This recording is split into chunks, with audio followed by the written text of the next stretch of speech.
Assalamualaikum warahmatullahi wabarakatuh. Perkenalkan, kami dari Departemen Pendidikan Guru Pendidikan Anak Usia Dini, Fakultas Keguruan dan Ilmu Pendidikan Universitas Muhammadiyah Bogor.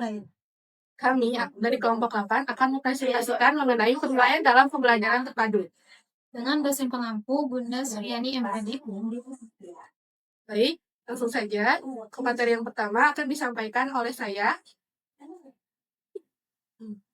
mengenai hakikat penilaian pembelajaran terpadu. Penilaian merupakan proses penting dalam pembelajaran untuk memastikan ketercapaian tujuan belajar.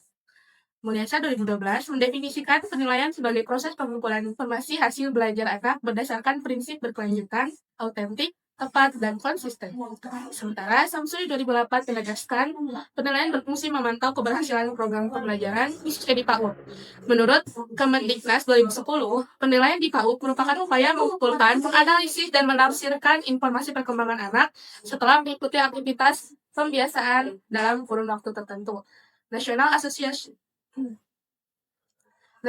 Association for the Education of Young Children 2009 bersama The National Association of Early Childhood Specialists in State Departments of Education merumuskan 3 tujuan penilaian, yaitu merencanakan pembelajaran individual dan kelompok, mengidentifikasi anak yang membutuhkan layanan khusus, serta mengevaluasi ketercapaian tujuan pendidikan melalui instrumen seperti pengamatan, catatan anekdot, checklist, proyek, dan portofolio.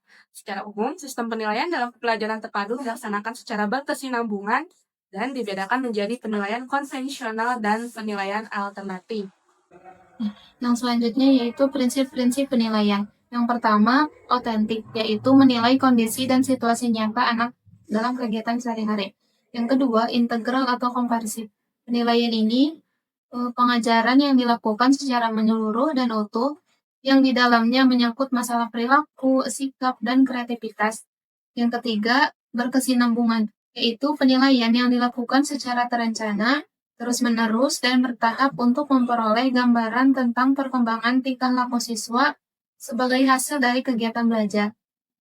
Yang keempat yaitu objektif. Penilaian pengajaran yang dilakukan dengan menggunakan alat ukur yang handal dan dilakukan secara objektif sehingga dapat menggambarkan dengan tepat kemampuan yang diukur.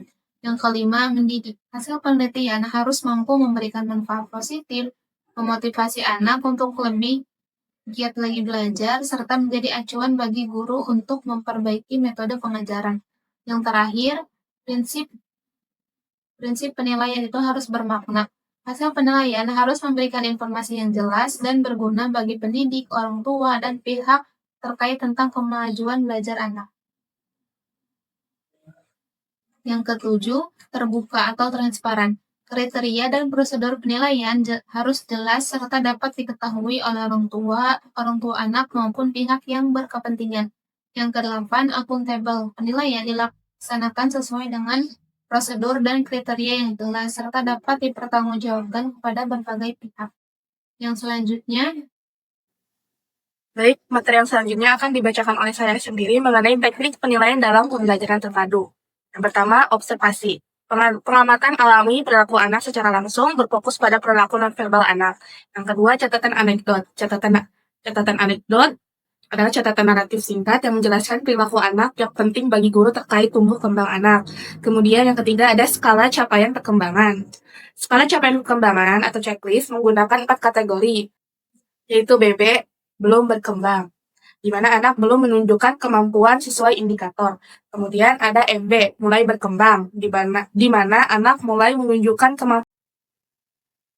Yang selanjutnya BSH, berkembang sesuai harapan, di mana anak mampu secara mandiri. Dan yang selanjutnya ada BSB, berkembang sesuai. Dan yang selanjutnya BSD, berkembang sangat baik, di mana anak mampu dan dapat membantu teman. Kemudian ada yang keempat ada penilaian hasil karya.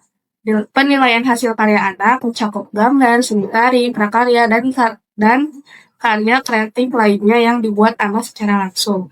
Dan yang terakhir, yang kelima ada portofolio. Portofolio adalah kumpulan bukti karya dan perkembangan anak yang dikumpulkan secara berkala, mencerminkan proses dan kemajuan belajar anak secara nyata dan autentik. Selanjutnya, saya akan membacakan kesimpulan. Kesimpulannya, penilaian dalam pembelajaran terpadu anak usia dini merupakan bagian integral dalam proses pembelajaran yang berfungsi untuk memperoleh informasi menyeluruh tentang perkembangan dan capaian belajar anak, bukan sekadar mengukur hasil akhir, melainkan juga memperhatikan proses belajar anak secara mendalam. Pelaksanaan harus dilandaskan dengan prinsip otentik, objektif, berkesinambungan, komprehensif, dan bermakna dengan memanfaatkan berbagai teknik seperti observasi, catatan anekdot, siklus perkembangan, hasil karya, dan portofolio secara terpadu. Oleh karena itu, kompetensi guru dalam melaksanakan penilaian menjadi faktor kunci dalam meningkatkan kualitas pembelajaran di PAUD, sehingga memperkuat sinergi anak sekolah dan orang tua dalam mengoptimalkan tumbuh kembang anak. Mungkin cukup sekian dari kelompok kami. Terima kasih. Wassalamualaikum warahmatullahi wabarakatuh.